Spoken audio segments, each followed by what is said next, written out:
blamed for this.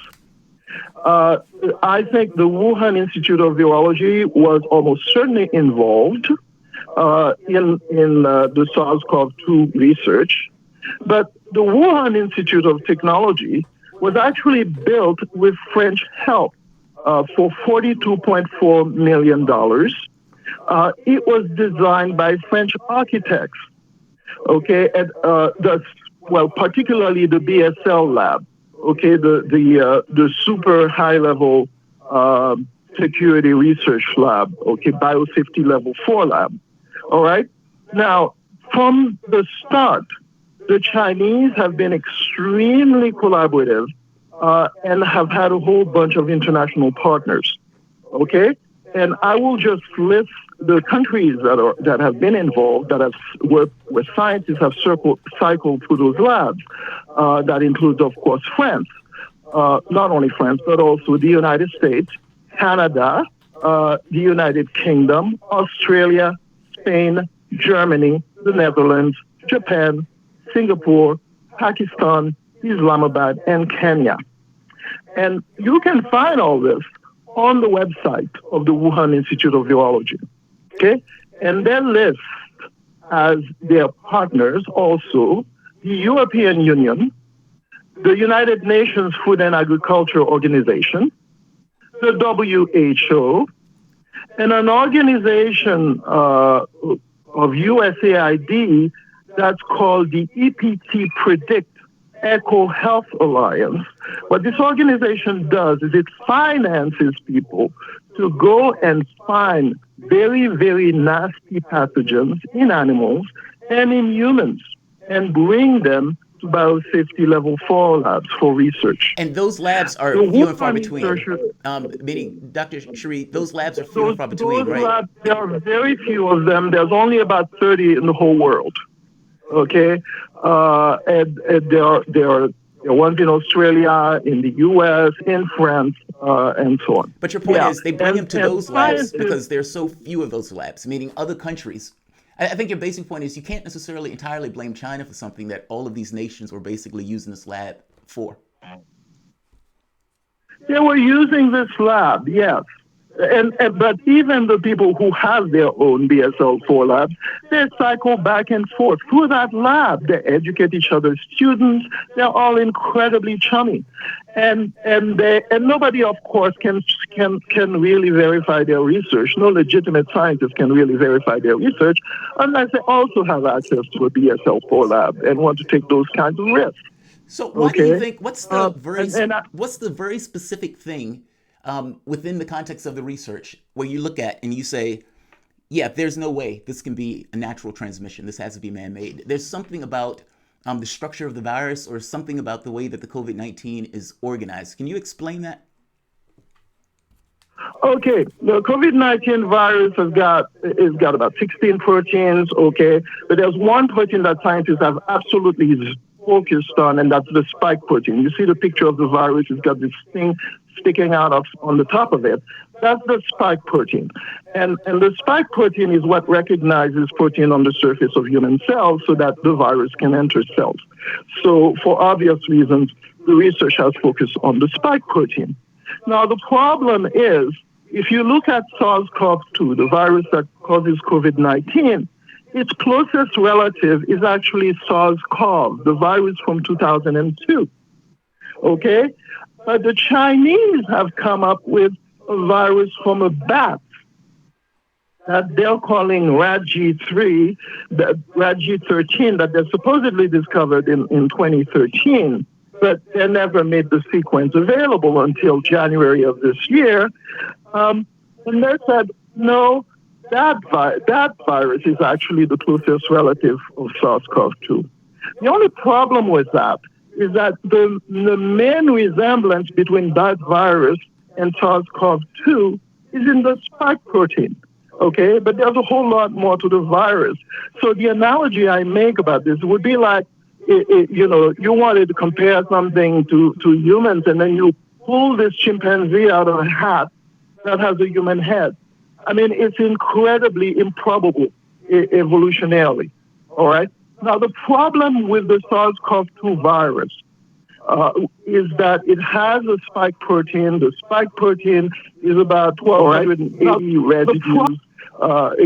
Imagine the residues as if there were beads on a chain. You have 1,280 of these, okay? And let's say these are like 20 different shades of green, all right?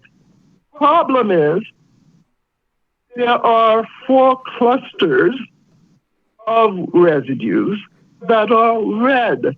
They are not from coronavirus, they're from HIV, okay? And imagine that there are 20 different shades of red to pick from, all right?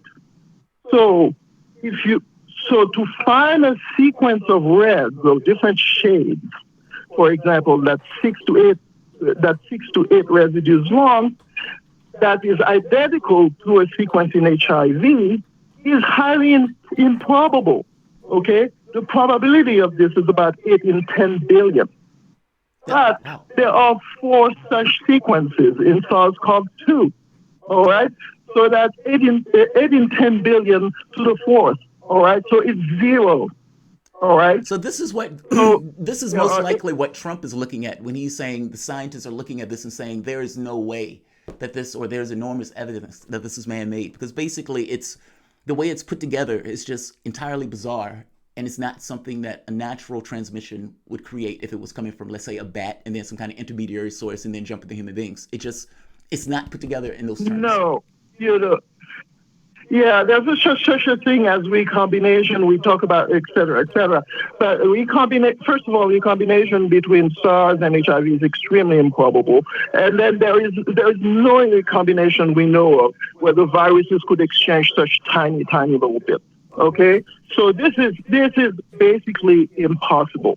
All right, but what they did was when somebody tried to publish that information, they just jumped all over him and they killed it, and they made them withdraw the paper because the people in Wuhan now they sit on the editorial boards of 6 different scientific journals, and they are incredibly powerful scientifically. They give money to scientists all over the world and so on.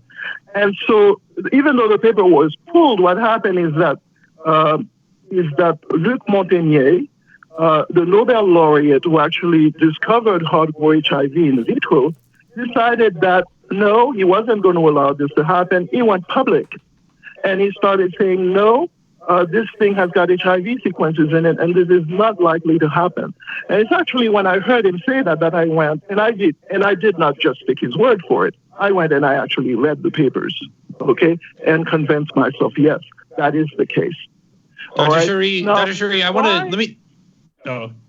me ask you real quick, because I do think this link then is important to understand. Then how does the virus that's in the lab get out into the general populace? And I think the one thing that's important is that the initial efforts to trace the virus back to the fish market, they were able to find maybe a half of the people or some amount of the people that were at the fish market, but they weren't able to link the rest of the folks to that specific market. And so there is still the question of where did it originate from? I appreciate in your article talking about how you don't believe necessarily in conspiracy theories or a bunch of folks that are like planning this to kill people on a scale that we're seeing right now. But how does it go from the lab into the community?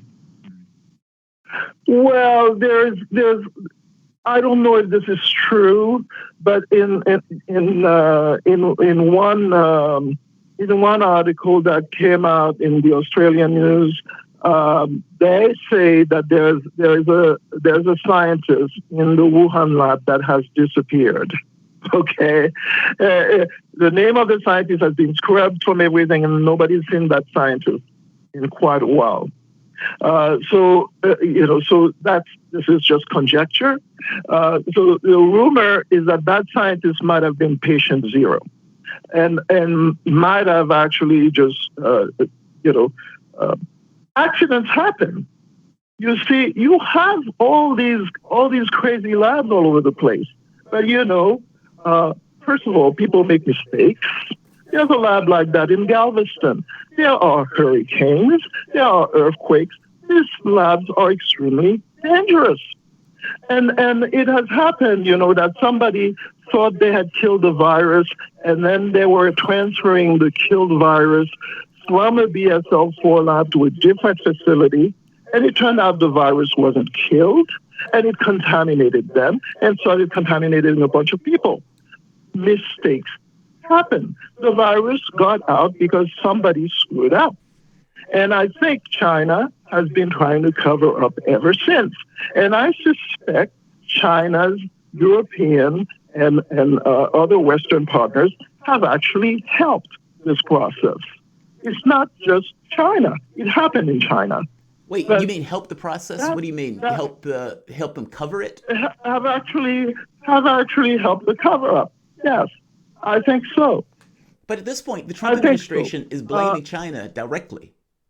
I mean, do you think the change in rhetoric has to do for political reasons? Like, I guess I'm getting into China when it first came out. I guess it's hard for me to know the difference between where politics stop and where reality begins because they lie so much.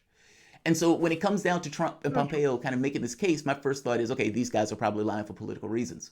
By the same token, it's possible that there's an actual reality behind that virus getting out from that particular lab with all of these other countries and everything else helping create those viruses and kind of help with the laboratory and the conditions for it.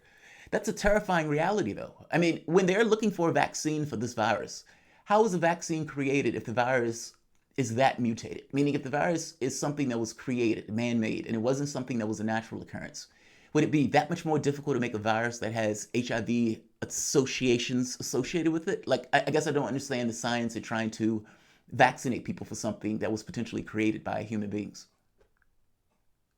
So one thing that they suggested is that somebody very stupidly put HIV sequences on this virus so that they could see if they could raise a vaccine, if they could use it to raise a vaccine. In other words, you could infect monkeys or mice or something and see if they can make antibodies, if they can have immunity against HIV.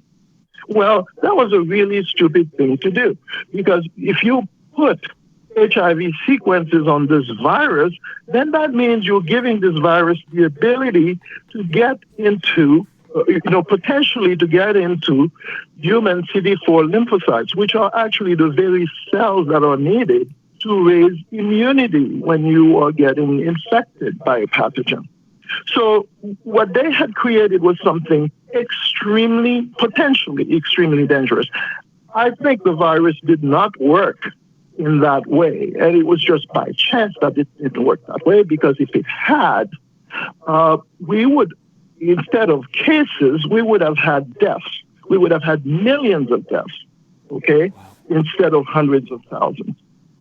Dr. Cherie, that's because disturbing. then would have invaded immune cells. That's extremely disturbing. Now, why have I come to the conclusion that people can do stuff like that? It turns out that some collaborators from UNC Chapel Hill and the FDA in Arkansas and a group in Zurich and at Harvard actually collaborated with researchers in Wuhan before in 2015 to create in the lab a virus that was incredibly pathogenic. What they did was they took a virus from horseshoe bat that was completely harmless. That virus could not infect mice. It could infect only some monkey cells in vitro. It couldn't infect human cells in vitro or anything like that. But then they took the backbone of a SARS-CoV-2, and then they replaced the spike protein in the SARS-CoV-2 with the spike of this supposedly inoffensive bat virus. And then all of a sudden, this bat virus could infect human cells. Okay? So, and they found out the way it infected human cells was because it was recognizing the same protein on human lung cells that SARS and SARS-CoV-2 recognized. Okay? So then they tried to make vaccines, tried to figure out how they could neutralize it. So they added antibodies to it that they had got to work against SARS-CoV in vitro. The antibodies did not work. They did not prevent it from growing on human cells or monkey cells.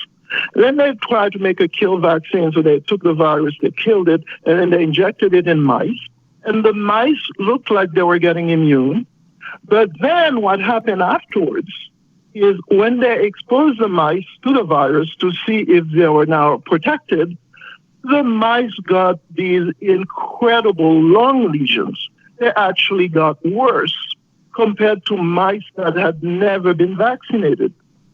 Okay? And there's a lesson here about vaccination with coronaviruses. This is something that is seen about certain kinds of vaccinations. Vaccinations can actually make it worse when you encounter the virus. If you are primed to have a reaction, you can have an overreaction and wind up with damage to your lungs and even die. Okay? Now, the next thing they try to do is they try to vaccinate with live viruses. And they found out to vaccinate mice, they needed to give the mice about 10,000 viruses. Okay, tiny little mice. All right? And then they found out they couldn't give that many viruses to the mice. If the mice were old, the mice would die.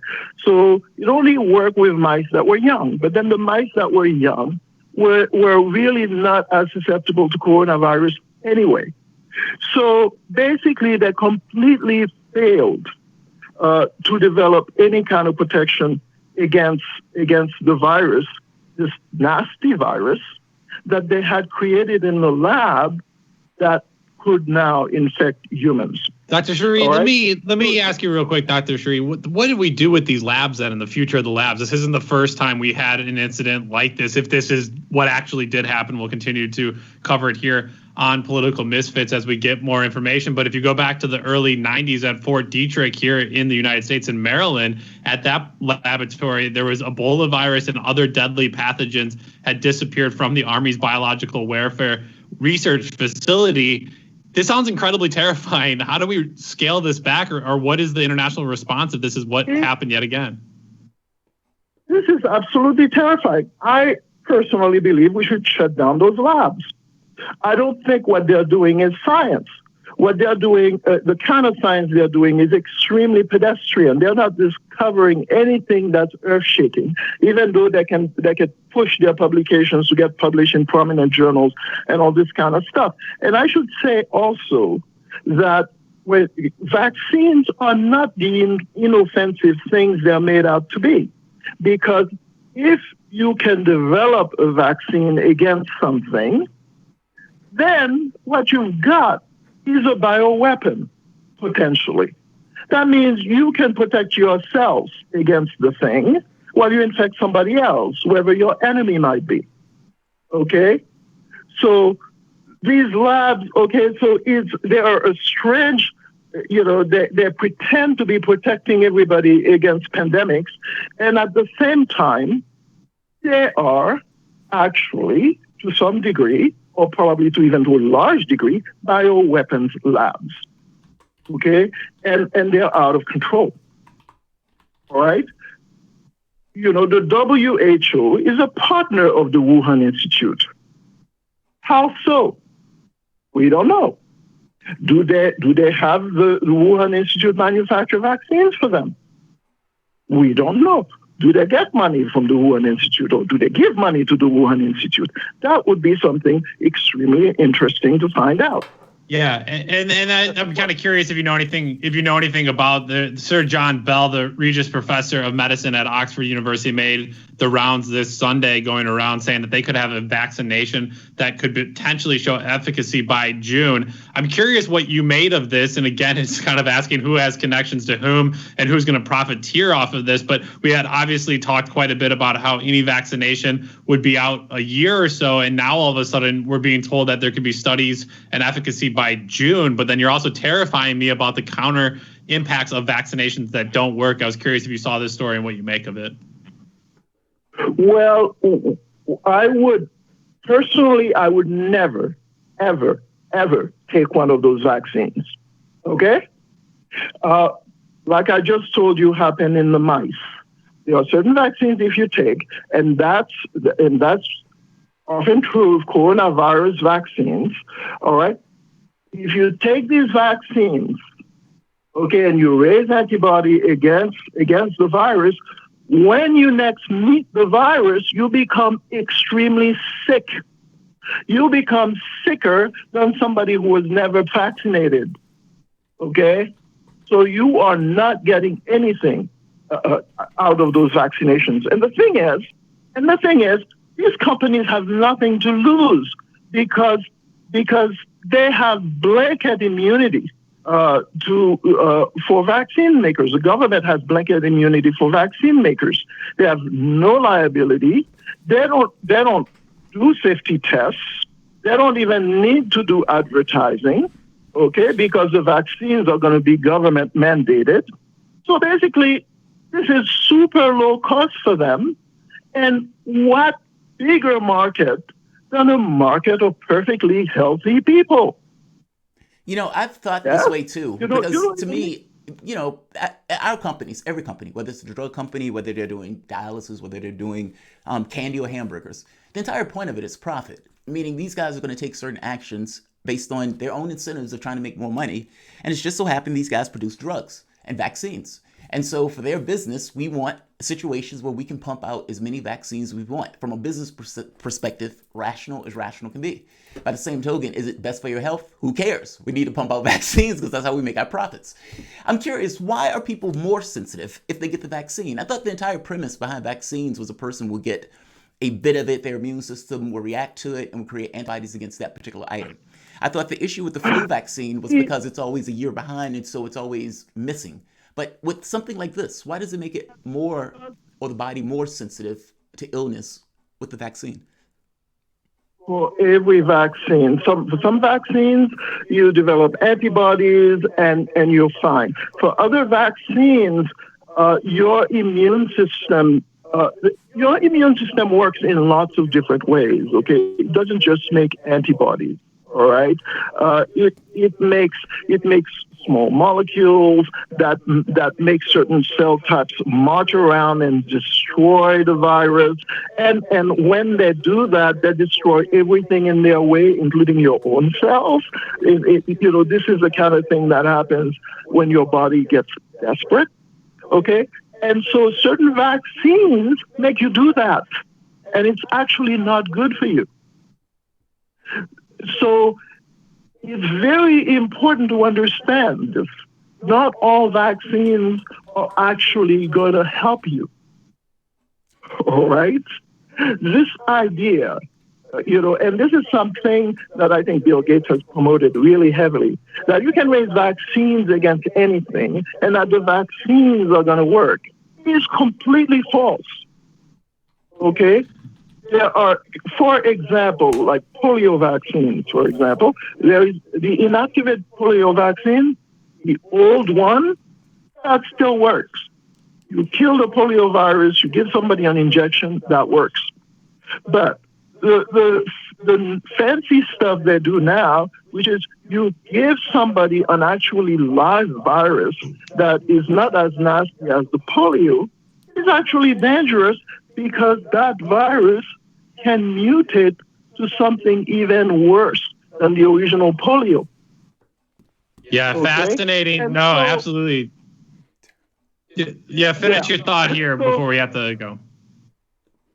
And so I would advise, and the vaccine makers, actually, they do have to warn you about some of the things that you cannot do when you get vaccinated, some of the potential dangers and so on. I would advise people to be incredibly careful. Yeah, no, absolutely. We're out of time, unfortunately, with Dr. Dadi Shari, a microbiologist, associate professor of biology, and co-editor-in-chief of News Junkie Post, and author of We Have Dared to Be Free. Doctor, thank you so much for joining us again. Thank you. Good afternoon. Bye-bye. Absolutely. Thank you. After the break, we talk about the latest from Venezuela and an alleged invasion of the country by an ex-U.S. soldier. A bizarre story, to say the least. You're listening to Political Misfits on Radio Sputnik Live in D.C. We're back after this.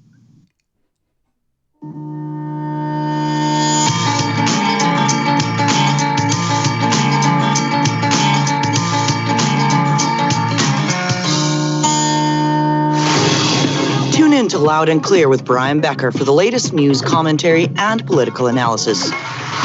What's really behind the political and social crisis gripping the United States and the world? If you're tired of a superficial and shallow reporting for the mainstream media, here's your alternative. Forget the spoon-fed sound bites from pundits who know so little about so much. We deal with real issues. War in the Middle East, the military-industrial complex, U.S.-Russian relations, the rise of China, austerity, mass migration, global warming, and social justice movements in the United States and around the world, and much more. We bring you independent experts, analysts, and activists. Learn what really makes the decision makers take from the boardroom of Wall Street to the West Wing of the White House. Here is where the people fighting for Chan speak and are heard loud and clear. 5 days a week on Radio Sputnik and SputnikNews.com.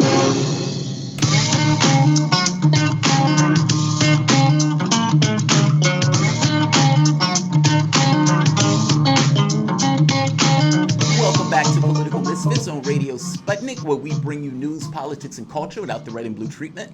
My name is Jamal Thomas. I'm here with my wingman, Bob Schlehuber. You can give us a call at 202-521-1320 if you have anything to say on these topics, or, for that matter, whatever else is on your mind. Also, if you're digging this content, give us a like and a share. It helps with the visibility of this channel. We're trying to grow. So there are some bizarre stories involving attempted coups taking place in Venezuela. You know, last year there was the uprising that never materialized with Juan Guaido, who the United States has proclaimed as the president of that country, even though he didn't win a pie contest. So we're going to discuss that. Now, over the weekend, mercenaries on speedboats were caught trying to invade Venezuela from Colombia for the purpose of terrorism, murdering government officials, creating chaos, violence with the purpose of further destabilizing the Maduro government. The country's armed forces and police were able to arrest and kill these mercenaries. Basically, the plot was foiled. Another bizarre story, this kind of Bay of Pigs-esque type coup attempt using 300 heavily armed volunteers to sneak into Venezuela, raid military bases, create chaos, foment a rebellion against the Maduro government, that also failed.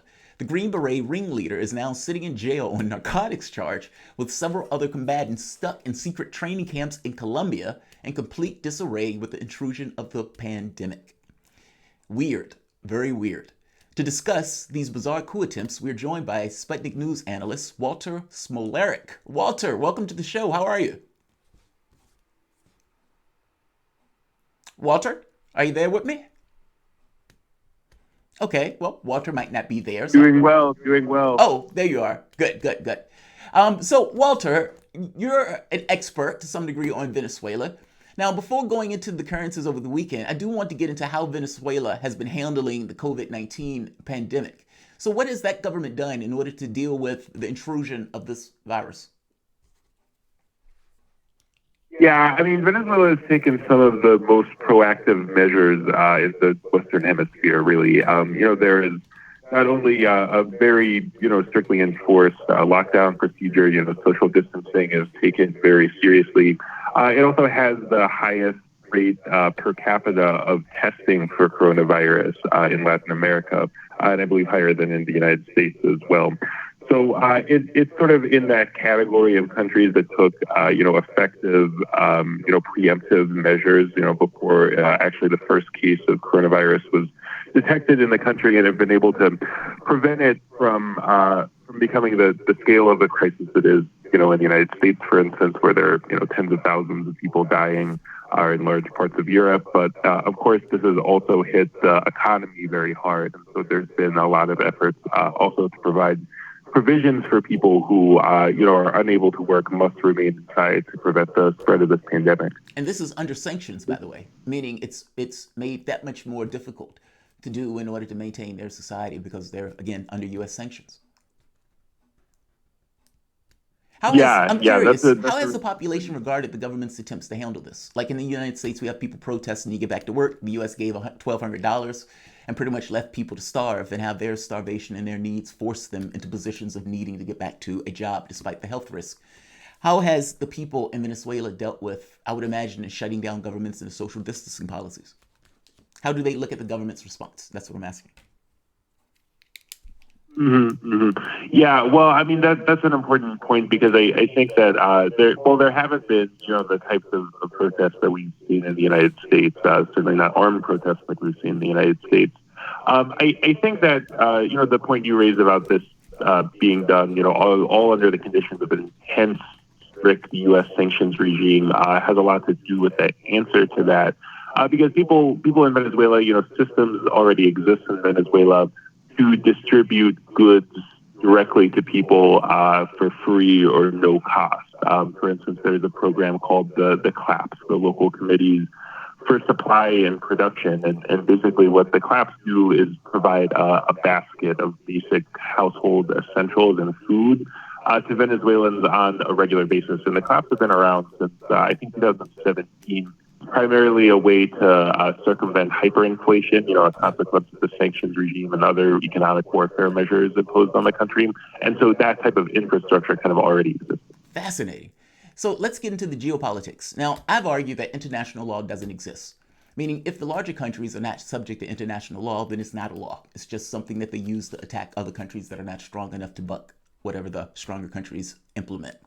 Now, the invasions of Venezuela, not to mention coup attempts, have for the most part just been allowed while other countries turn their heads on.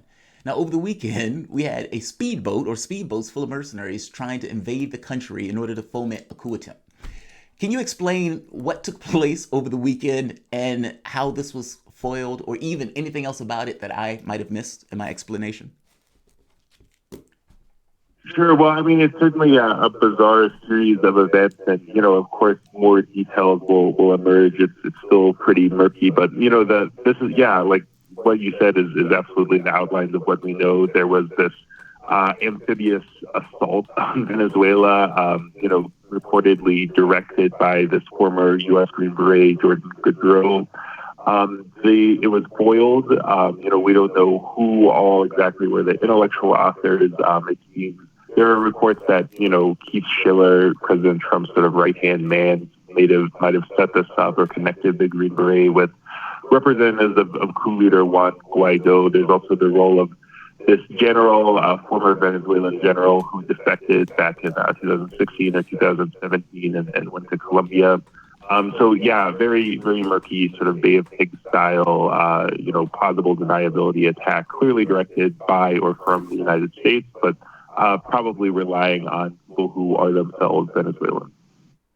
That's amazing. Look, so I thought those were two separate events, though. I thought the speedboats that occurred over the weekend that the military and that the police force were able to stop was different than the Green Beret that had jumped into, that he's locked up right now in prison for narcotics. You're saying those were the same same events? Well, it wasn't necessarily the same event, but it seems to be the sort of same grouping that were plotting those attacks. So this is the general in Colombia, Alcala, who now accuses Juan Guaido of being behind it. There's sort of competing accusations as these plots unraveled, where each of the perpetrators tried to pass blame onto others. It seems like there's this sort of coup plotting cell. He's primarily out of Colombia. Colombia is governed by Ivan Duque, who's this extreme right-wing politician who purportedly has all sorts of connections with paramilitary death squads. And operating out of Colombia, a lot of these plots have sort of materialized, including one to assassinate President Nicolas Maduro. Assassinations of top government officials were also, allegedly part of this current plot that was just foiled over the weekend. There's all sorts of intrigue, I think, developing behind the scenes, supported certainly by the Colombian government. I think we could also say certainly by the CIA and other U.S. authorities. Walter, I'm always curious with these processes, because it's at the end of the day, it's like, what does the United States want from it? I mean, is it just basically to crush PDVSA and make sure Venezuela isn't able to sell oil? Is it the fact that the U.S. wants that oil, even though now the United States is the leading producer of oil in the world? Is it that they somehow love the Venezuelan people and they actually just want to better take care of them than what they think Maduro is doing? It just seems like all of the efforts that go into doing a coup like this and to fake news stories, into Green Beret assaults on random beaches, onto all this manufacturing of a crisis. What I still just never get the end goal at the end of the day. Is it just pure chaos that the United States wants to implement, that they have some type of control over Venezuela, or is it more about the resources? Yeah, I mean, I think the resources play a significant role. I mean, the fact that Venezuela has, the largest oil reserves, proven oil reserves in the world, certainly a major factor in the U.S.'s consideration. But really, I think at the core of it is this fundamental battle over the direction that Latin America is going to go in. I mean, Venezuela was sort of a core component of this wave of progressive left-wing, some very radical pro-socialist leaders that were elected in Latin America as a form of, mass rejection of neoliberalism imposed by the United States, by the IMF, the World Bank, starting with Hugo Chavez's election in 1998, and then followed by, people like Lula, the Kirchners in Argentina, and, continuing on to this day, Evo Morales was certainly part of that, Correa in Ecuador. And so the United States feeling that, the region of the world that they arrogantly consider their backyard was slipping out of their hands, embarked on a wide-ranging offensive to replace all of these progressive leaders with right-wing governments like, Bolsonaro in Brazil, Macri, who was just ousted in Argentina. So the attacks on Venezuela, I think, come in the context of this sort of existential, continent-wide battle over, who's really going to run the place. How's that Bolsonaro decision working out there, Walter, in Brazil? Weird. I mean, it's equally complicated. I don't know what is going to go. Like the accusation from Moro, who is himself a terrible guy. Is Bolsonaro going to get prosecuted? All the Workers' Party governments. Is Bolsonaro going to get prosecuted? What was that? Is Bolsonaro going to get prosecuted? I mean, that's basically Moro's claims are getting to the point where there's speculation that he may potentially get prosecuted. Yeah, I mean, the Supreme Court ordered an investigation into them. I think they have 180 days, but basically it's kind of like in the U.S. where really the president has to be removed by the Congress through an impeachment process. And I think there is a high likelihood that this would lead to an impeachment process. But then Bolsonaro is basically threatening, hey, if you impeach me, or Supreme Court, if you investigate me, the army is on my side, and I'm going to get them to just impose a dictatorship. I mean, it's unbelievable. Yeah, quite scary that he's basically lining up the military before anything has happened. That's usually a sign of guilt, in my opinion, when you start organizing the military. But Jamar and Walter, we are out of time with that. A big shout out. Thank you, Walter Smolarek, the fantastic producer of Loud and Clear and a Sputnik analyst. Thank you for joining us. Well, with that, thanks, Walter. We're out of time here on our first hour of Political Misfits. Don't worry, we have another hour ahead. We'll be talking third-party politics, the efforts to rehabilitate George W. Bush in the American consciousness, and we will have our weekly Miss the Press segment. Give us a call, 202-521-1320. You listen to Radio Sputnik live in D.C. We're back after this.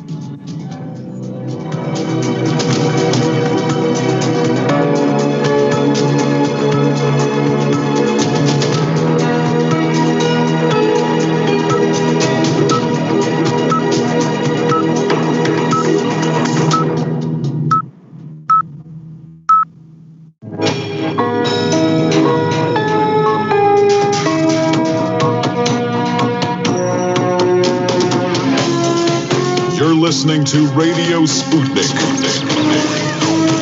telling the untold.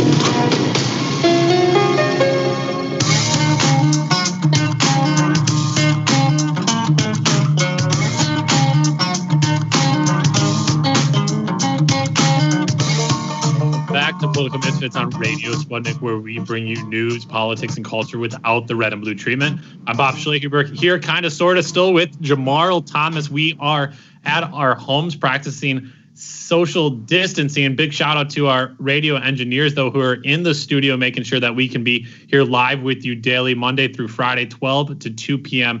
Eastern Standard Time. Give us a call, 202-521-1320. If you're watching us on the Progressive Soapbox, the YouTube channel, make sure to comment or like us there. Stay engaged with us daily. And if you're not able to listen to us during the day, check us out on iTunes, Spreaker, Spotify, or wherever you listen to a podcast. Search for us there, Political Misfits on Radio Sputnik, and you'll be able to find us. We got a lot to cover over the next hour, including a military flyover that drew thousands to the U.S. National Mall over the weekend. Kim Jong-un not being dead. That actually is the whole story. Great work there, U.S. media, feeding us bad information the last few weeks. And we will have our weekly Miss the Press segment. But first, here we start in the United States. Much of the conversation over the past month has been about the forthcoming Joe Biden versus Donald Trump showdown coming our way this summer and through the fall.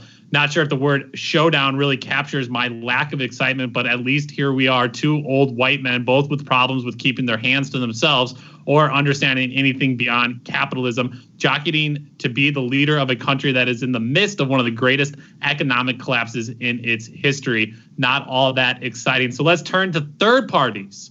Here to join our conversation is not a Democrat and not a Republican. It's Tom Luongo, an independent analyst on politics, culture, and markets at his blog, Gold, Goats, and Guns. Tom, welcome back to the show. Good afternoon, guys. How are you doing? We're good, Tom. We're good.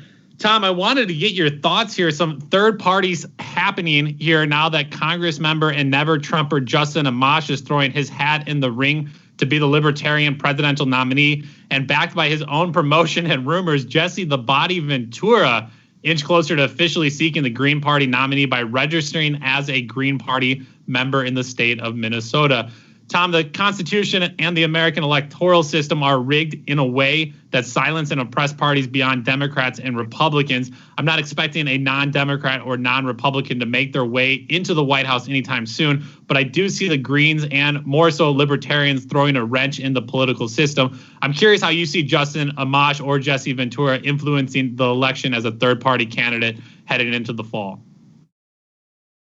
It's hard to say, and I like to look at libertarian politics with as rose-colored glasses as possible. You guys know that we've talked before. I used to be a member of the party. I used to be a prominent member of the Florida Party, including a member of the executive committee. I was nearly state chair back in 2004 when we nominated Mike Bagnark, who was a guy I really liked. It was probably the last libertarian presidential candidate I respected, because the rest of them since have been nothing but an endless stream of neocons that have been designed from the ground up to infiltrate the party and to destroy the party's ability to do any real work and to offer a real choice and to undercut its core mission, which is not to win political elections, by the way. It is as an educational organization. At least it was when I was a member of it, and to this day, I don't see anything out of the LP, given the way it's been compromised over the years, certainly since the coup of 2004, 2006. I don't remember now when they completely gutted the platform of the party, and it was taken over by Republican operatives, and it was very obvious what was happening. But Justin Amash is an interesting guy. I think he's a well-intentioned grandstander. Somebody asked me about this the other day. What I thought of him. That was the best way I could put it. And I think he would be, as a nominee, he would be a fine choice because he's not an open borders libertarian, and he's not a Washington, David Koch style insider masquerading as a libertarian like Gary Johnson, Bill Weld, and Bob Barr, and all these other guys, Wayne Allen Root, and the rest of them. So, yeah, I mean, he would be refreshing as a libertarian candidate because he's actually a libertarian. For the first time in quite a long time. Jessie Ventura on the other hand, is absolutely a political chameleon. I'm not sure what Jessie's angle is here. I think he's spent most of his political capital, to be honest with you. I think Jill Stein is just getting tired of running for president, and otherwise she threatens to be the Gus Hall of the 21st century. He was the guy who ran as the Communist Party candidate in the U.S. for 30 years or so. So I don't see either of them doing much here, unfortunately. It's an interesting. The electorate's too polarized. Yeah, I think it's interesting for me. I mean, to think, obviously, Libertarians and Green Party are not going to amass some great amount of percentages of votes. I don't think with a Amash relatively unknown. And as you said, Jessie Ventura, somebody that excites me, excites a lot of people on the far left, will obviously be a big name for the Green Party. I don't think either of them are going to make their way into these national debates or raise anywhere money-wise that they need to, but they were, at least in 2016, able to pull quite a few votes. The Libertarians, about 4.5 million across the country. Green Party, 1.5 million. And if you look at something, and I don't want to overly focus on third parties taking votes away, because I think you win elections by energizing people to vote for you, and it's up to you. And I'll play a clip here in a second on this. But in the sense that in Michigan, the Libertarian Party were able to gain over 100,000 votes, and Hillary Clinton only lost Michigan by some 11,000 votes. So obviously the third party is able to capture enough energy and attention of people to make a difference, Tom. I guess the point being then, how big of a difference does it matter Amash is in, and it's going to hurt Democrats? Does it help Democrats? Let me play this clip here real quick from Claire McCaskill, the former senator from Missouri, who basically talks to this argument. Here's Claire McCaskill talking on Justin Amash running. The noise you heard yesterday was a confetti cannon going off in the White House when Justin Amash announced that he was running for president. They dropped balloons from the sky in the West Wing when Justin Amash announced that he was running for president. Every single anti-Trump vote needs to be focused on the viable candidate for president. Every single one. We do not have room for error in this election. This is no time for a Ross Perot or a Jill Stein or a Ralph Nader. This is time for everyone to be united that believes that Donald Trump is a very bad president for the country we love. Tom, I wouldn't be surprised if in the White House they set up daily balloon drops for Donald Trump's ego. But what did you make here of Claire McCaskill's statement? Well, that coming from one of the most corrupt people in Washington, D.C. is really just rich. McCaskill is horrible, and she is who she is, and what do you expect from her? When you said rich, I thought you meant about her bank account there. Yeah, well, that too. You know, might as well be, because I mean, her stating things like that are it's just really funny. If the Libertarians, and I've said this for a long time, I said this about Gary Johnson, if he was a real candidate in 2016 and not a stalking horse for Hillary Clinton, which he was, he would have run a targeted campaign in the 4 or 5 states where he was strong. That would have been Mexico, Colorado, and a couple of others. But obviously, he tried to run a campaign where he was taking votes away from Donald Trump in places like Florida and other places. So he was a stalking horse, as far as I was concerned, to the establishment. If Amash is a serious candidate, and that if he wants to really make any kind of real waves, what he should do is target trying to win a state, period. He should find the state that he should concentrate all of his efforts on winning an electoral vote, or 2 or 5 or whatever the number is. And because there are pockets where, in this country where he could do that. The Libertarians are not interested in that. They're interested, and this is why I say the party has been completely corrupted. They don't do that. They haven't done that for a long, long time.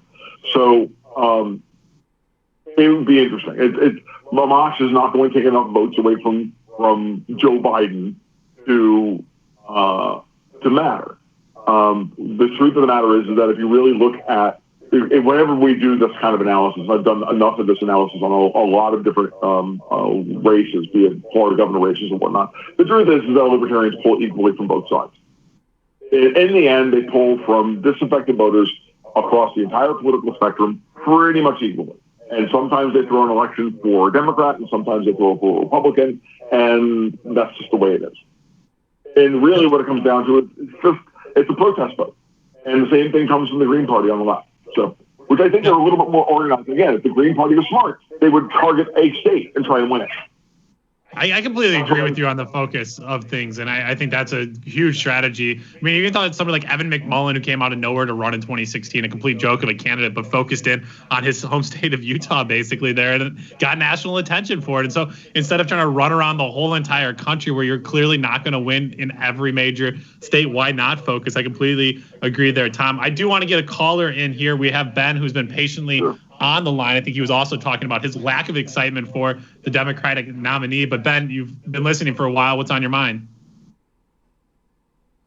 Hey, how are you? Good, man. Thanks for calling back. We always appreciate it. Thanks. Yeah, that was a lot to take in with the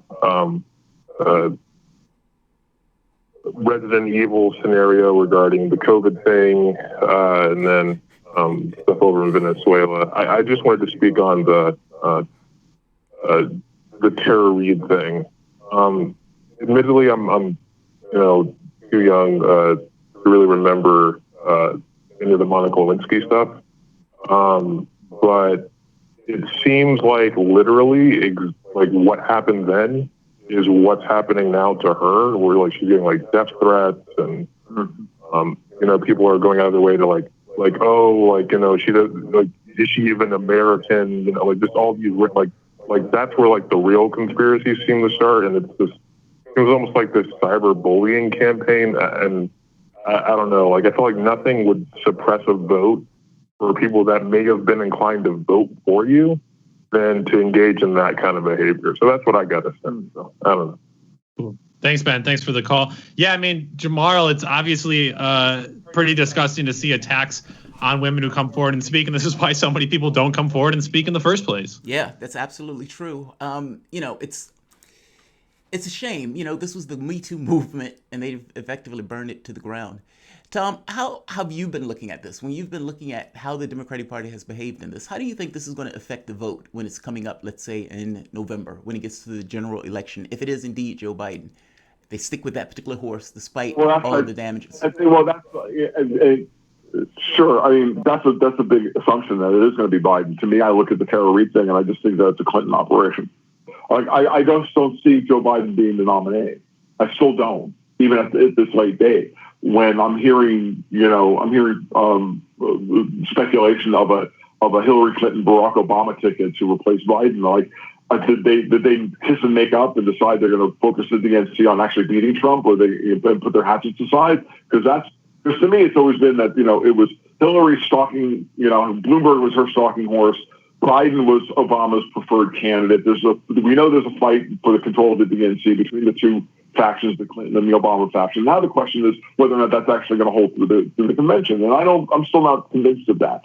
So, this kind of thing, this is a way, I think, a very convenient way to get rid of Biden, because I just don't see him being offered up as a sacrificial lamb to Donald Trump in November. But at this point, that's what's going to happen.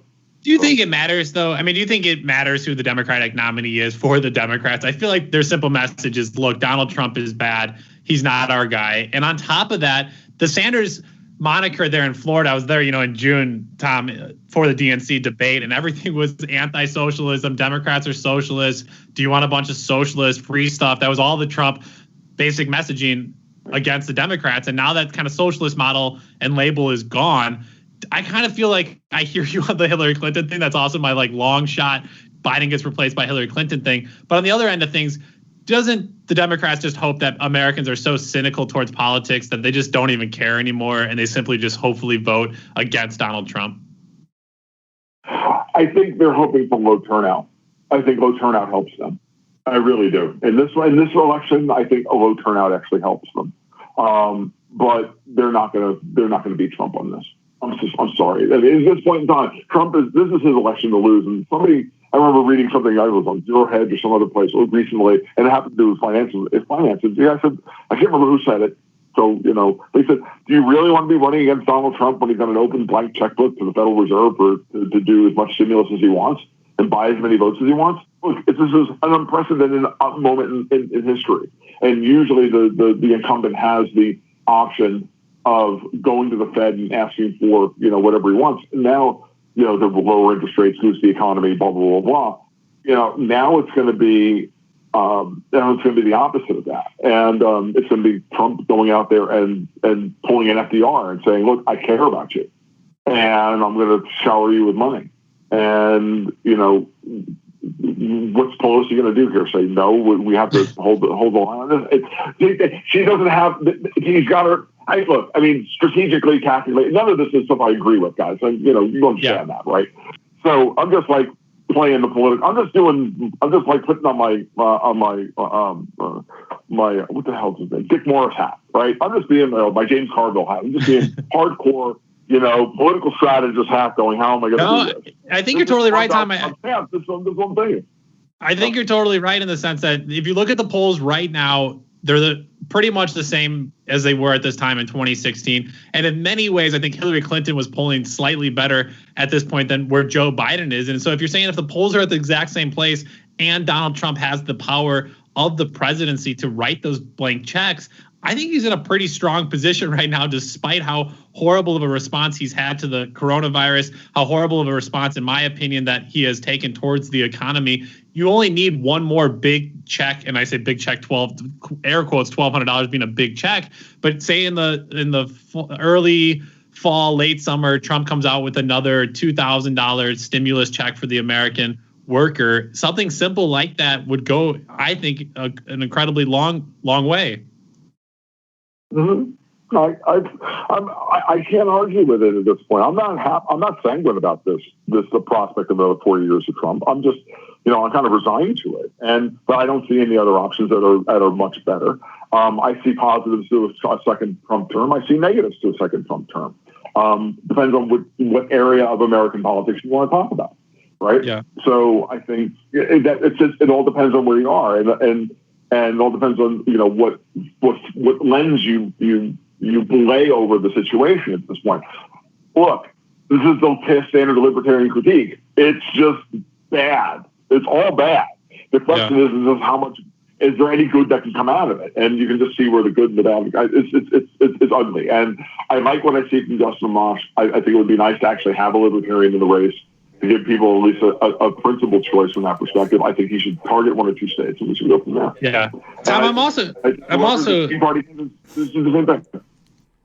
Yeah, I'm also really curious if, speaking about the coronavirus and Trump's response to it, I am one that's been very critical of his response, all this money going to the big banks and corporations, if he is held accountable or if anybody can hold him accountable. But when you have the Democratic Party in such shambles and not willing to basically say, no, we're not going to just pass this bill again until we get bigger asks that we want. It seems like Nancy Pelosi, as you referenced, is just basically going along with anything Trump has proposed, or at least McConnell and Trump will offer something that's so ludicrous and out there that they know it's out there, and then they basically negotiate to a better position, where Nancy Pelosi doesn't seem to play that game whatsoever. I'm curious what you made of this, though. Joe Biden and Elizabeth Warren co-authored the following opinion piece that they put out at McClatchy. It says here, quote, the coronavirus rescue package imposed some oversight on these programs, but when he signed it, Donald Trump said he'd ignore the law and prevent a new inspector general from communicating with Congress. He then appointed a White House loyalist to serve in that role. And just to be sure there was no real accountability, he fired another inspector general independently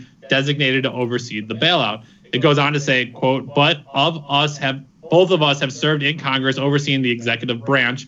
We have also both served in the executive branch and answered to independent oversight. Take it from us. Oversight is vital to an effective democracy and fair economy, and is a threat only if you have something to hide. Tom, it feels awfully rich to come from one Joe Biden talking about accountability, oversight, given the sexual assault claims. And another thing from Elizabeth Warren, who has basically not been willing to criticize Democrats as a party who have also failed at having proper oversight and proper accountability. So do you think Democrats will be able to hold Trump accountable whatsoever to what he's doing and what he's not done over the last several months? No, I don't. I don't. I see them at this point as they're a clown show. I mean, honestly, I look at the Democrats, I see a clown show.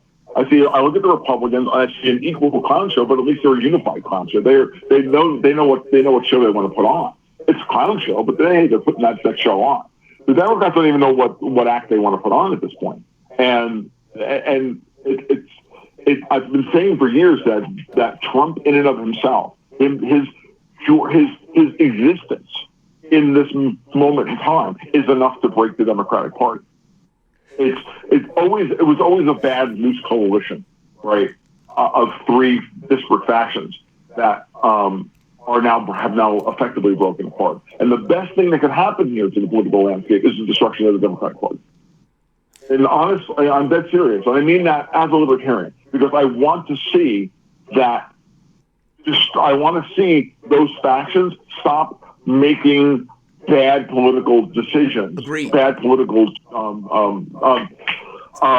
compromises, and giving us nothing. Tom, I agree. Of interest. You and I perfectly agree on this. the burning down of the Democratic Party is the thing that needs to take place for anything to change in the country.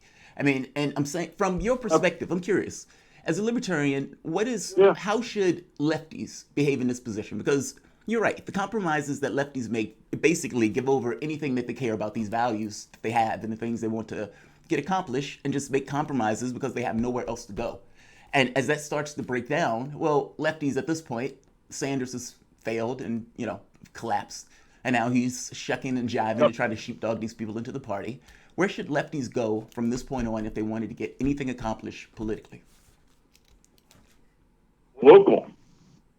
Stop looking for national solutions. The libertarian will always tell you one thing: politics gets you into this mess; it will not get you out of it.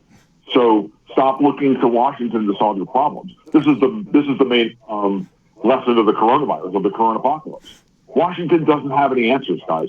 I got news for you. If Hillary was in charge, we'd be complaining about how badly she's handled this, because it's exactly the same thing. It doesn't matter who's in charge. Okay, we see the truth is that the whole system itself is corrupt, rotten, and incapable and unwilling to change. The difference here is that Trump represents a kind of change that the worst people in the world that we all hate, they're worried that he's like 20% off the reservation. So that's about what he is. He's about 20% off the reservation. He's 80% aligned with them on everything else, and they want full control. That's what he represents, and that's enough to destroy everything. What we should be doing, and I mean this very sincerely, and I've been saying this for 15 years. The hardcore political anti-imperial left and the hardcore anti-imperial libertarian right need to figure out what they agree about and get over themselves. Yes. And work at the local level to overthrow local democracies, local problems, and filter the stuff up from the ground, from the grassroots level, and into the state level. That's what needs to happen. Because Washington's going to collapse on its own right. It's in the process of collapsing now, so don't worry about it. We need to be building systems today and communities today, political systems and political relationships today that will be robust enough to survive the coming implosion of Washington, D.C. Yes. Which is coming in the next 5 to 10 years. But see, the way I think that gets pulled off with people getting over themselves is to disassociate themselves from the idea of party. Meaning they're not Democrats, they're not libertarians, they're not whatever. Meaning be what you are. But from the standpoint of policies that you want to get accomplished, we can agree on these. Meaning, if we agree that we don't necessarily like spending $1 trillion on the military budget when you have things domestically that needs to take place, line up here. If you agree that people should have health care, line up here. Because at that point, you're getting behind policy ideas that don't necessarily really care about the party. You can be a Republican and still say, well, yeah, I want my kids to have health care.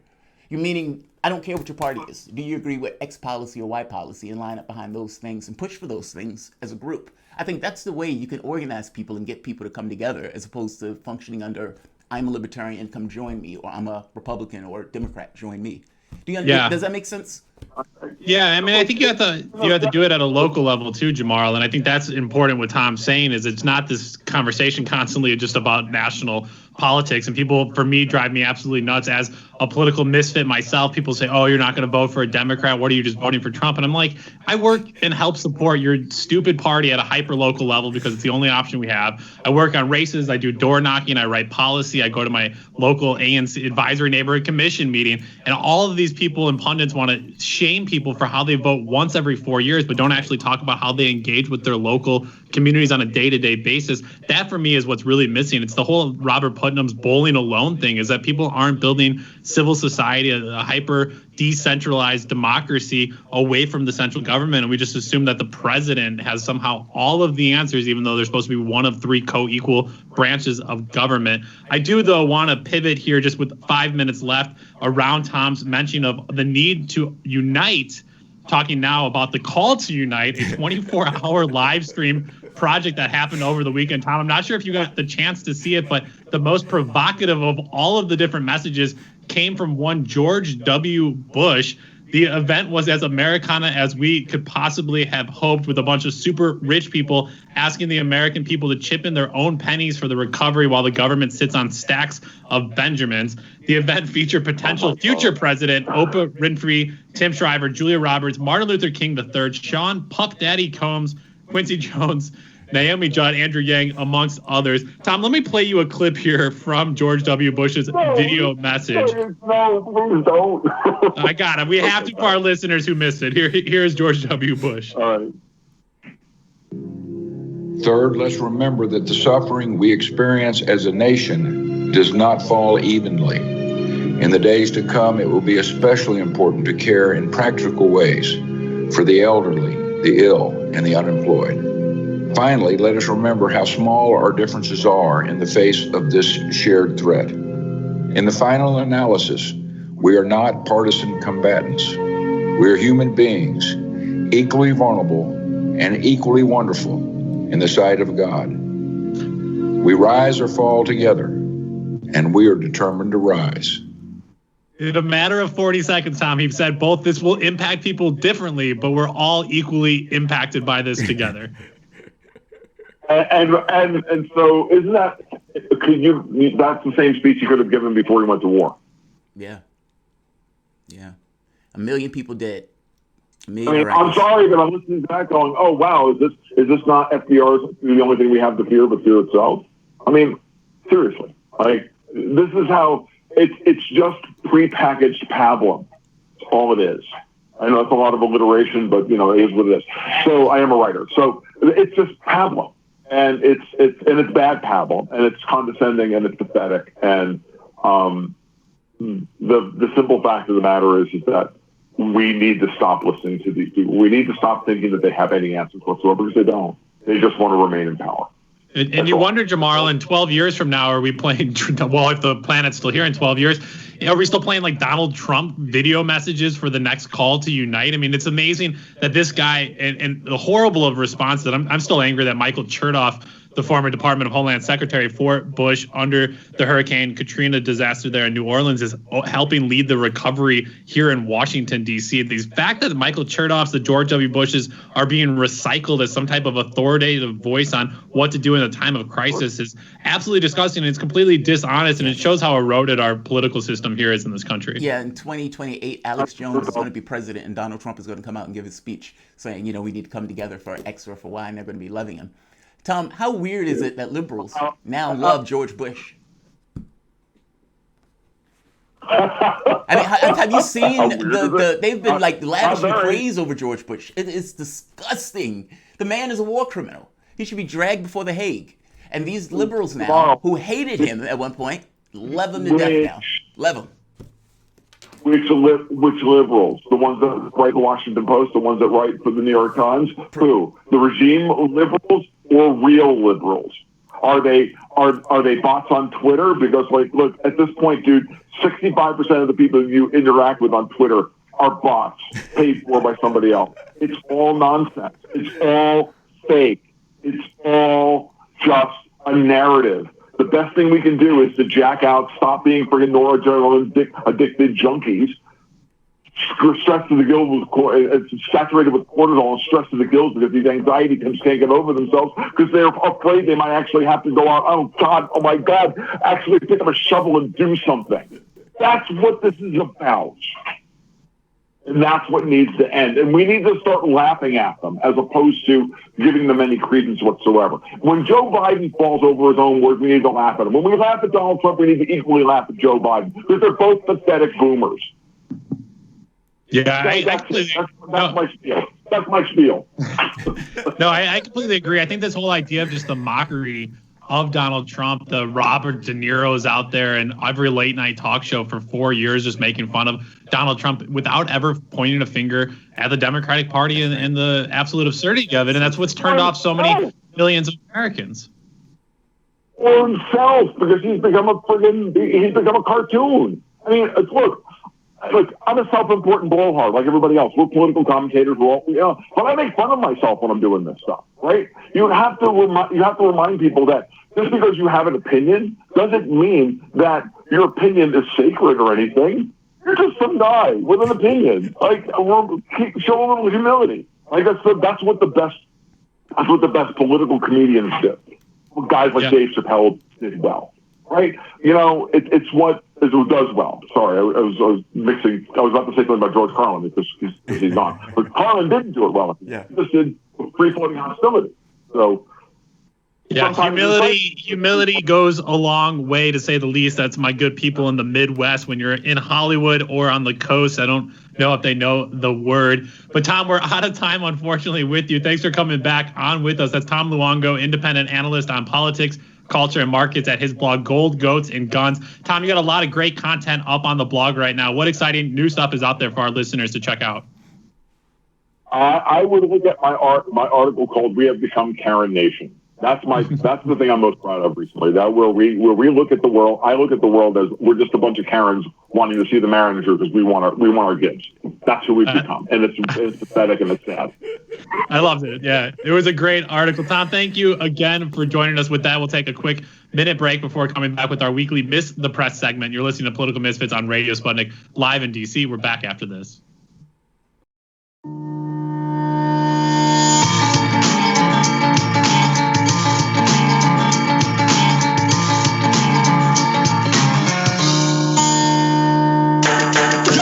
So Sean, what do you want to talk about today?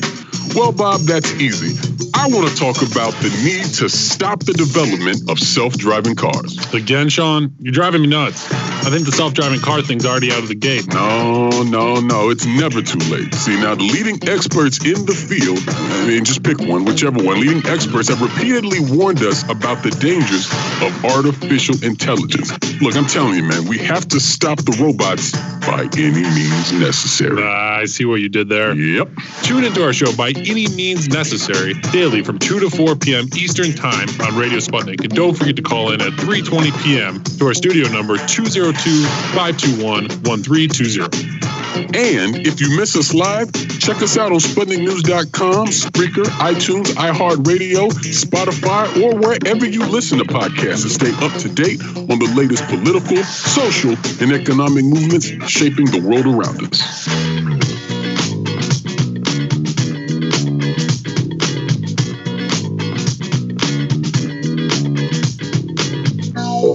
Welcome back to Political Misfits on Radio Sputnik, where we bring you news, politics, and culture without the red and blue treatment. I'm Bob Schlehuber here, kind of with Jamarl Thomas. Time for one of my favorite weekly segments here on Political Misfits, Miss the Press, where we take a look at the worst of the worst interviews from America's Sunday morning political talk shows. Usually we spend half the time making fun of Chuck Todd of Meet the Press and about half the time looking at the interviews that aggravated, annoyed, or due to their absurdity made us both laugh and cry. Give us a call, 202-521-1320. Jamarl, we start here with the absurd. On this week on ABC, guest host Martha Raddatz is speaking with Secretary of State Mike Pompeo on the topic of China and its handling of COVID-19. Raddatz softballs Pompeo a question in the form of a comment saying that the U.S. intelligence community believes China deliberately did not tell the global community about the virus in order to stockpile masks and other equipment. And she wonders if the U.S. will need to hold China accountable for its actions. She was very, very concerned, Jamarl. Here is Pompeo's response here to Martha Raddatz. Martha, you've got the facts just about right. We can confirm that the Chinese Communist Party did all that it could to make sure that the world didn't learn in a timely fashion about what was taking place. There's lots of evidence of that. Some of it you could see in public, right? We've seen announcements. We've seen the fact that they kicked journalists out. We saw the fact that those who were trying to report on this, medical professionals inside of China, were silenced. They shut down reporting, all the kind of things that authoritarian regimes do. It's the way communist parties operate. This is classic communist disinformation effort. Classic communist move, Jamarl. Because here in America, we do nothing but transparency, love for the truth, and never-ending commitment to protecting the good old whistleblowers. In addition, America, home of the democracy, is literally forcing people back to work in unsafe meat packaging plants. Who in the world do we think we are? Yeah, I always love the way we have this American perspective of things. Like, the media never challenges that narrative. They just kind of go along with the narrative. So they can go out and say, yeah, China did X and Y, and that government was shutting down or blocking information. The reality of it is the United States has spent a ton of money for the World Health Organization. And reporting came out that because we've spent so much cash, we were getting information about how bad the COVID-19 virus was directly from the World Health. Meaning this argument that they didn't know how bad this was is nonsense. This is why when speaking with Dr. Cherie, it's making that point of, I don't necessarily know where the politics end and reality begins. And if it's one of those things where these guys are, for political reasons, trying to say China did it. So whatever our death toll and whatever the issues are, China did it. And then you have an American populace that looks at China and say, yeah, they're somehow responsible for it. And then you have a media and all, like, it creates this kind of fervent environment where the virus is somehow this kind of black mark on an entire country. It's just a weird level of politics that's somewhat nasty in the way they're playing it. And again, I don't know. Again, I guess I don't expect anything from these political commentators and these interview hosts. But Raditz, why not say, well, look, even after you did actually know about the virus and to the threat that it was proposing, Navarro, your trade advisor on China, basically said, hey, this thing's going to be really bad at the end of January. And yet you still didn't act as an administration. And several of your senators, part of the Republican Party, instead of actually trying to warn people or bring it up the flagpole to the American people, you know what they did instead, Jamal? They started selling stock off, as well as the United States stockpile of their own mask had basically started to corrode and weren't even usable. So instead of the United States actually doing anything once they had information, so fine, you can say China did not tell everybody right away. But once you did know, and you didn't do anything, it seems completely inconsequential of when you found out. Yeah, it's a moot point. I mean, it's like we knew in January, meaning reports came out that Trump knew all the way up in January that this was going to be bad. And again, like you said, we knew it was going to be bad because they sold stock after those meetings because they knew the stock market was going to get hit. They had some idea on how bad it was. China shut down an entire city that was larger than New York City. That gets across a certain degree of severity, whatever you want to think of how it originated. So it wasn't like we didn't have any precautions. We knew exactly what was coming. They just didn't do anything about it. Classic communist over there. Classic communist. I mean, it was like, where's the classic capitalist? We've had people on this show who are doctors who literally cannot have their name put out on air because they're afraid of retaliation. That's right. We've had workers that I've directly worked with saying, please don't tell my bosses I'm reaching out to you, but I have people on this property that need food, and my bosses are preventing you and others from helping us get food to these people. Is that classic capitalism? Should we just start pushing that out like Pompeo, just classic communist? Does the New York Times, the Washington Post, CNN, ABC, CBS, all of these big media outlets constantly have to retract stories that they put out about unnamed intelligence sources saying this, and this just to find out it's later not true? Kim Jong-un is still alive. Is that classic capitalism at play, Jamal? I mean, the fact that he's on there giggling and laughing with a smile that, oh, we finally got the classic communists once again with all their lying is disgusting. Jamal, just for honorary mention before we pivot and start making fun of one Chuck Todd, I do a DNC chairman, Tom Perez, was also on this week. He, in the interview, and I don't know if you got a chance to see it, basically tried to equivocate the Tara Reade sexual assault allegations against Joe Biden and equate them to Hillary Clinton's emails. He says this is like the Hillary emails. Wow. He says, quote, Joe Biden has been very clear that this did not happen. He was forceful in that, and he's been equally clear that when women come forward with complaints of this nature, they should be taken seriously. Their complaints should be investigated. They should be treated with dignity, and he's exactly that. But he also said this is like the Hillary emails, arguing that the request will be weaponized for political purposes.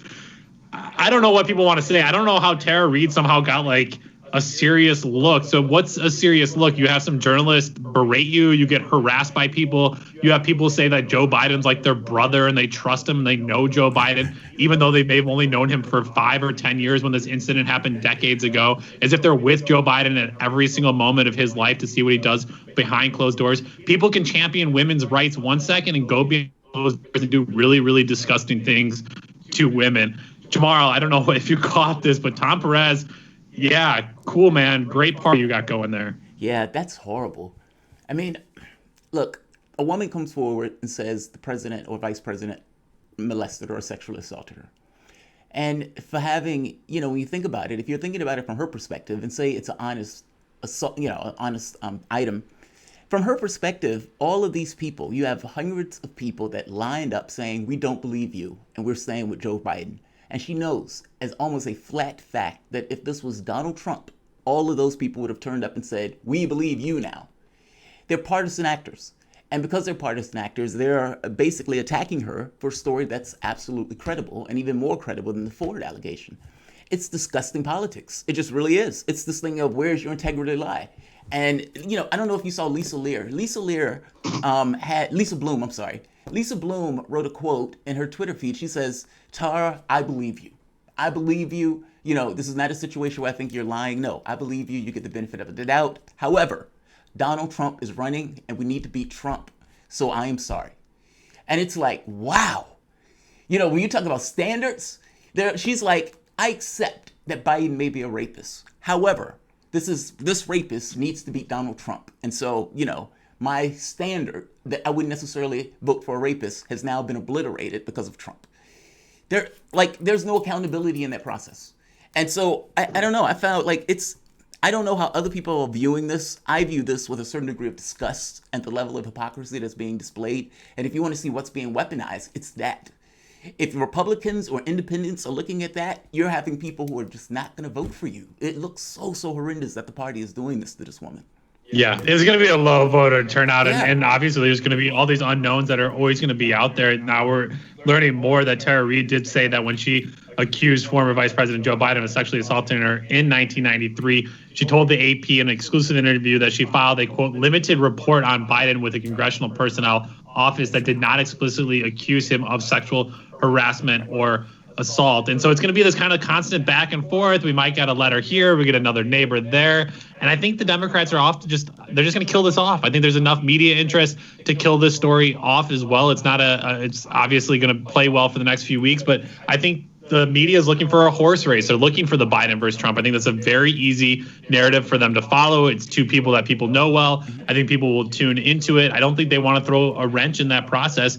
And I think a lot of the media, as much as they obviously donate to both political parties, I think they have a vested stake in Joe Biden not being taken down by this. And I think at the end of the day, Tara Reid is going to be stuck being just not listened to. And that's going to be a huge mark on the Me Too movement. It's going to be a huge mark against U.S. politics, and more people in November are not going to turn out. Jamar, I promised our listeners, I promised all of you out there, we'll do some making fun of one Chuck Todd here in our weekly Miss the Press segment. Give us a call, 202-521-1320. Jamar, I'm playing this next clip here from the aforementioned Chuck Todd. He basically asked this stupid question about the economy as if he is the almighty knowledgeable one on the economy. And if everybody just else knew what he knew, it would all be fixed. So here's Chuck Todd asking former Congressional Budget Office Director and Chief Economic Policy Advisor to Senator John McCain's 2008 presidential campaign, one Douglas Holtz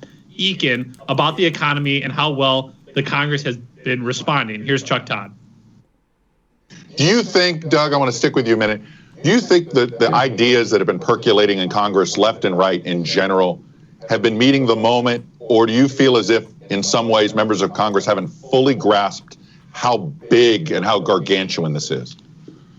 I think Congress deserves credit for moving quickly, moving dramatically. Jamal, wait, what? Does Todd really think he is somehow in a place of intellectual authority or has some grand view of the economic situation that U.S. senators and Congress people do not? Does Todd really think Congress is just sitting around doing nothing for anyone? The Congress is acting in great ways to rob the U.S. people and funnel ever more money into the largest banks and corporations. It is exactly their understanding of the economy that is leading to this moment. But yet Chuck Todd somehow asked tomorrow, do they not get the grand scale? Yeah, dude, they're stealing money at a grand scale. I'm pretty sure they're well aware of the opportunity and what is happening right now. Yeah, of course they do. Chuck Todd, man. The way he asks questions always trips me out because there's always I don't want to call it a narrative, but it gets across his point of view of the world at times. I mean, I guess that's everybody to some level of a degree, but just the way, the dumbed down way that Chuck Todd asks those questions. Yeah, it's a ripoff. I would imagine, I don't know why Chuck Todd doesn't look at it in those terms, but Chuck Todd doesn't see it that way.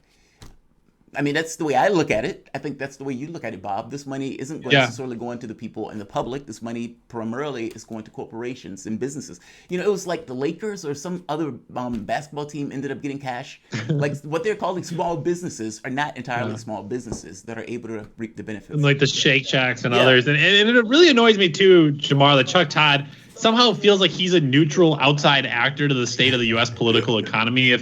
If not, you're one of the more watched Sunday news talk shows. You're obviously on MSNBC all day, constantly, as if you don't have political influence yourself, Chuck Todd. And the commercials and the show revenue come from major corporations in the field of natural gas, oil, and weapons. But yet he's somehow detached from it all, somehow detached from the corruption, somehow detached from the economy, somehow not an actor. He's just watching it all unfold, and he's just curious with these very observant, neutral questions. That's what disgusts me, too. It's like, be honest about who you are in this situation. If you're one of the main political voices in the country and you're paid for solely by corporations, don't somehow pretend that corporations aren't running our political system. Yeah, and Chuck Todd is an actor in that system, right? I mean, it's one thing if you had politics, nobody would know what was taking place without reporters and news. So news at that point becomes somewhat of a function of the political arm also. Those things are kind of intrinsically linked, especially from the standpoint of a public that votes or that goes and does any kind of promotion for any particular policy platform. Todd puts out a narrative. Todd, there's no such thing as a neutral actor. They just don't exist. People have points of view. Now, I always somewhat disbelieve people who tell me that they're neutral or that they're objective because, again, they're always putting your stake down somewhere. There's always something that you believe in the way that you're analyzing and pointing, you're looking at the world. So if Chuck Todd is looking at with these neutral questions, I'm making the point that they're not neutral. There's a point of view associated with the way the person is asking, engaging in the questions and what they focus on versus what they don't.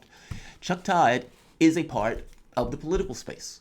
The narratives that he put forward are engaged by other political actors, not to mention those points of view are being put out on the major networks. So yeah, Bob, he's not, he's intrinsic to that process. He's not standing out of that process. Yeah, and it's why, I mean, I to pat ourselves on our back here, but I do really appreciate our opening line there without the red and blue treatment, because we're very upfront and honest that there are biases within how news is presented, and we're being very clear with our bias, which is not a Democrat or Republican framework. And it's not like you have Chuck Todd here to bring you the Democratic corporate response to the news this week. Instead, it is pretending, and same with Fox News, the fair and balanced. We were saying basically like, no, just be honest with like, here's your lens. And this is maybe a critique of the American populace too, that isn't able to read multiple news outlets or take in news that's a different perspective. So as much as you listen to us, go and listen to what else is out there and make sure you are informed from different angles. That's part of the digest of a consumer, is to basically be able to take in different pieces of news and then come up with your own opinions. And I know we've moved away from that a little bit, but people need to be understanding that Meet the Press is not a neutral show whatsoever, but yet Chuck Todd is basically out there pushing it as it is. The other big issue here too, Jamal, as we see the economy completely fall to shambles around us, is a lot of news outlets are going to fall down with the economy because they're not able to get ad revenue from a ton of different industries. I was actually talking to one company who said they're losing ad revenue, not because a lot of their advertisers don't have money, but because they don't want to have their advertisements up on pages that are talking about COVID-19. And because their outlet is covering so much of COVID-19, people don't want to be affiliated with it. So they have the money, but they're paid less or said, we don't want to be anywhere else. And so it shows the problem with corporate media in the time of an economic crisis is like, wait, where does the media go if it's all completely in hook with the capitalistic system? Yeah, that's interesting. I mean, I guess I can see the point. I mean, at a certain point when all of the media is kind of ensconced with the COVID-19 stuff, you're looking for somewhere to put your stuff that is, I don't know, interesting. I mean, when everyone is talking about the same thing. Also, I am curious about the business thing also. If businesses are closing down, how are those businesses putting out ad revenue? If you have all of these people who are losing their jobs, well, those are businesses where they're losing their jobs. How many of these small businesses were putting out ads? How many of these businesses were engaged in some kind of media or advertisement program? It looks like the media would be affected by that, but not just that media, print media also. I mean, weren't these companies going out of business? Like all of these reporters and all of these journalists and columnists were going out of business at these papers and whatnot. So yeah, it's media in general. It's just, I don't know, maybe the changeover to electronic media is undermining paper media in that sense. But yeah, I mean, even just having people like out in the fields doing stories in a time of a pandemic like this, and in the future continued climate disaster we see, you can't get people on the ground to tell stories, and that's a huge threat to the media. A big threat as well is one Chuck Todd and Meet the Press. Jamal, we are out of time, unfortunately. I would have made fun of Chuck Todd for the next 10 minutes if you gave me the chance to, but we have a few more stories after the break we want to slide in. That was our weekly Miss the Press segment, though. Thank you for listening, and as always... You, Chuck Todd.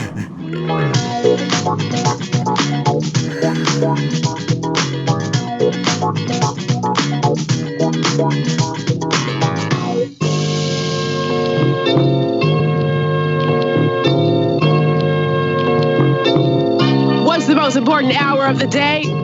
It's the Critical Hour with Dr. Wilmer Leon. On this show, we don't just deliver the latest headlines, we divide the real from the fake. Tune in to hear from some of the most brilliant political minds of today, get in-depth news and analysis that goes beyond the surface and dig straight into the details. Set your clock to the Critical Hour for a news perspective unlike any of those other guys. Tune in to the Critical Hour with Dr. Wilmer Leon, weekdays 6 to 7 p.m. Eastern, and catch us on Facebook Live. You're listening to Radio Sputnik.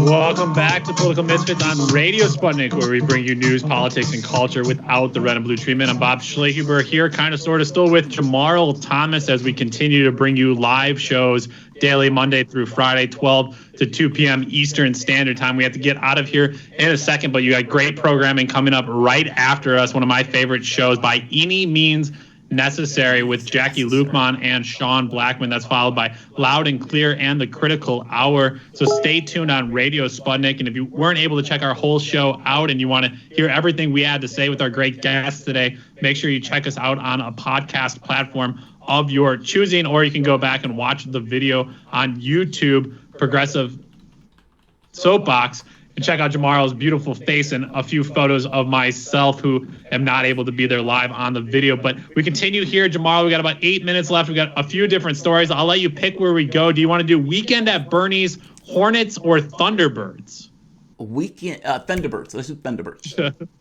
All right, the U.S. Navy's Blue Angels and the Air Force's Thunderbirds, Jamarl, did a flyover over Washington, D.C. Saturday to salute healthcare workers and first responders. I don't think they dropped face mask and protective gear from those the jets that flew over there to the nurses, but they did surely excite a lot of the greater Washington, D.C. regions. Thousands of people, Jamarl, I don't know if you saw the photos, turned out on the National Mall. And it was one of those moments where you're like, man, the media is racist, because the last few weeks it was all about how black people were turning up at parties in Chicago, or there were black people passing joints and beer to one another, all this stupid stuff. And then here's a bunch of primarily white people out on the National Mall for a government organized event for a military salute for nurses. Yeah, Jamal, I don't know, say what you want to say, but it was pretty stupid in my opinion. Well, think about it for the moment. You have nurses and doctors saying, stay at home, do social distancing, don't make our job harder.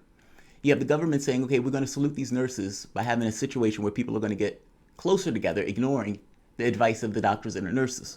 On top of that, the money that it costs to actually do that could have been spent on giving it to the population itself to make that person, increase the public welfare. Maybe not $1,200, maybe $2,000 going for a few months.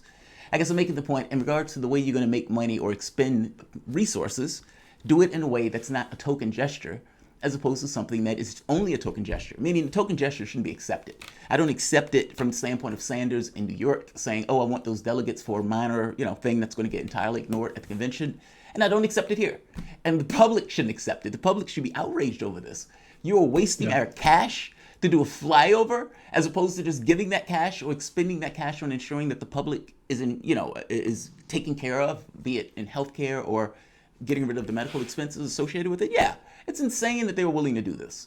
It's increasing. It's constant Americana for you, right? I mean, it's like, how many standing ovations have you been at sporting events for the military families who do this great sacrifice, but then we don't actually properly fund the Veterans Affairs for the health of these soldiers. We have how many suicides every day of soldiers. We keep sending soldiers back to war, but as long as they get that standing ovation, everything is dandy. Jamal, that wasn't the only point of theatrics this weekend on the National Mall. Donald Trump also held his Fox town hall at the Lincoln Memorial. I saw that. Did you get a chance to? Yeah, you did see that. Kind of a cool setting, and I'll give him that. But I mean, again, stay at home. Why are you going to the National Mall? We already have had a big kerfuffle here on Saturday, and yet here he is, a consummate showman in the middle of a pandemic. Yeah, that's hilarious. I saw that. He said, what did he say? He was more persecuted than Lincoln? Something like that. And, making the point that, well, wait, you realize Lincoln was shot. He was in the middle of a civil war, but fair enough. I feel you. I mean, it's Trump. I mean, it's theatrics. I mean, it is, don't get me wrong, it's a great setting if you're just trying to get this kind of political effect from this look of the president sitting by Lincoln. So, from optics standpoint, it looks great. But, again, it's theatrics. The weekend at Bernie's here reference there, Jamal, I don't know if you caught that, was one Kim Jong-un. He is back alive. He may have never actually been dead, not according to the U.S. media. He seems to be back around. U.S. media had it obviously wrong that the North Korean leader was dead or gravely ill. He could have been ill and has recovered, but as much as there was calling that there could be a huge shakeup in the country, yet again, nothing happened. Kim Jong-un reemerged at a ribbon-cutting ceremony over the weekend. It was actually kind of interesting. Several South Korean high-profile defectors who had said that he was dead or in grave condition actually came out and apologized. But yet again, here we are with Western media pushing this narrative at any expense to try to destabilize North Korea and continue to meddle in other world's affairs. It's just weird. I mean, from my understanding, we don't have many resources in North Korea. And yet all of these things keep popping up in media about this guy being dead or one of the uncles were dead or something like that. And these guys always pop back up. Like I said, I've gotten to the point where I look at Western media as kind of just what's the narrative that they're putting out and then trying to figure out, okay, what's the underlying reality of that particular narrative? I don't take it as just a flat fact anymore. I mean, yeah, and basically the assurance in which it was put out there is so gross to me because, again, here he is alive, and yet people were like willing to stake their livelihood on it and put it out there, and then there's no consequence. Nobody remembers. Oh, there it is again. People literally said there is no way he would have missed his grandfather's ceremony if he was well and able to attend. He must be dead, and there is no apology whatsoever. Congratulations, Western media. Jamal, just to scare everyone, if we didn't accomplish that throughout our show today, which I know I'm quite terrified. I think I'm going to go wash my hands a few times after hearing Dr. Dadi Cherie tell us about the viruses at these labs around the world. But don't worry. There is the murder hornet that we now need to be out watching. Murder hornet? The Asian giant hornet, Jamal, is now here, and it's going to be decapitating bees across the continent if it takes root. Experts worry. The hornet is scary looking if you haven't yet seen it, and queens can grow to be 2 inches long. They attack beehives, chop the bees' heads off with their sharp sharp AF here, our great producer Michelle Whitty, put very sharp mandibles and carry the bees' bodies back to feed their murderous young. These hornets actually kill up to 50 people a year in Japan, and they can sting multiple times. And the feeling is described as being like having hot lead driven into your body. Yep. Wow. Wait, and you said these killed? monsters, they're apparently in Washington State, so at least we're on the East Coast. It's going to take a strong wind to get them over this way tomorrow. Wait, they killed people? The bees have killed human beings? The bees kill up to 50 people a year in Japan. Wow. So what? Is it poison or is it just that big of a bee where it what's the process that it kills people by? That's a great question, Jamal. You'll have to do that research for us after our show today and let us know, Political Misfits, your answers tomorrow about how these bees will kill us. I thought it was enough just to know that they could kill us. Jamal wants the facts. I want the more facts. Details. We'll have those for you tomorrow. For today, we have to get out of here. Big thank you to our guests, Dr. Dadi Cherie, Walter Smolarek, and Tom Luongo. Thank you, as always, to Ryan, Dimitri, Andre, Saul, and the entire Sputnik News team. Michelle Whitty's already done the research. It's venom. Venom can cause shock, and it's a hornet that can kill you. There we go. Already done on top of it here. Damn. Shout out to one and only Michelle Whitty for the fact-checking and the research producing our show daily. I got to get out of here. Jamal, we have to get out of here. On behalf of Jamal Thomas and myself, Bob Schlehuber, thank you for listening. Now get back to organizing.